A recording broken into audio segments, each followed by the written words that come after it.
नान केला पण वयाने गेला भाऊ. कसं आहे शेवटी शेतात सोलर आलंच. तर कसं आहे पब्लिक, मी आज सकाळी जे ना पुण्याहून घरी आलेलो होतो आणि सकाळी बघतो तर काय सगळे घरच्यांची ना शेतात जायची तयारी चालू होती. कसं आहे शेतात काम चालू आहे सध्या आणि तेवढ्यातच फोन येतो भाऊ की ना सोलर पंपाचं इन्स्टॉलेशनसाठी आम्ही आलेलो आहे. तर तुम्ही शेतामध्ये येऊन जा आणि मग काय आपल्याला आता जाणं आहे आपला पूर्ण दिवस. बघा आता तुम्ही पुढे. आता मी यायच्या 1 दिवसा पहिले ना सगळा सोलर पंपाचा जो इन्स्टॉलेशनचा सामान होता ना तो सगळा भरून ठेवलेला होता. तर आता आज फक्त एवढं काम होतं, हा आहे ना शेतामध्ये पोहोचवायचा होता. त्याच्यानंतर आम्ही काय केलं, सगळं लोखंडाचं सामान वगैरे गाडीमध्ये भरून घेतलं आणि निघालो भाऊ शेताकडे. तेवढ्यात ते माणसं आमची तिथे शेतामध्ये वाट पाहत होते. तर मग आहे ना भाऊ पहिलं काम असं होतं आता, पहिले 5 फूटचा खड्डा आपल्याला खंदायचा होता. त्याच्यासाठी ना हे ट्रॅक्टर आता घेऊन जात होतो आम्ही.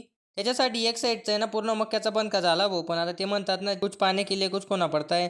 तर तोच विषय झाला. आता मला असं वाटत होतं की इथं बोरवेलच खणलेला आहे भाऊ, काय करता मग. पण शेवटी खड्डे खणल्यानंतर आहे ना भाऊ आम्ही ना सगळं सामान जो लोड केलेला होता ना गाडीमध्ये तो उतरवत होतो आता. आणि तुम्ही म्हणणार भाऊ हे कुठून आलं, तर ये ना भाऊ महाराष्ट्र शासनकडनं आहे ना मागेल त्याला सोलर पंप या योजनेअंतर्गत 90 ते 95% सबसिडीने भेटलेलं आहे. त्याच्यामध्ये सगळं सोलर पासून तर सगळं लोखंडी सामान ते सगळं करून आहे ना तर आपल्याला घर पोहोच येतंय. तर मग आहे ना भाऊ मी पहिले जाऊन घरी ना पेटपूजा करून घेतली. तर आता ना भाऊ मेन खतरो के खिलाडीवाला काम चालू होणार होतं. त्याच्यामध्ये ना रेती भरणे आणि गाडीत टाकणे आणि खड्या आणणे आणि गाडीत टाकणे येत होतं भाऊ.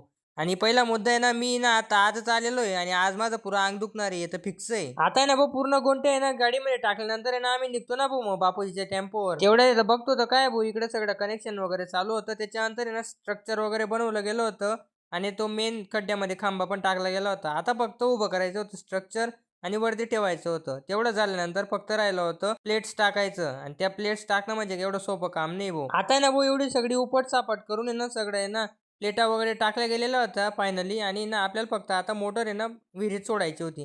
त्याच्यानंतर भाऊ आपल्याला लागलो ना मग कामाला विहिरीमध्ये सोडण्यासाठी. आता मोटर तर चालली गेली होती भाऊ विहिरीमध्ये. आता पाणी बी बघून घे कसं फेकतंय मग.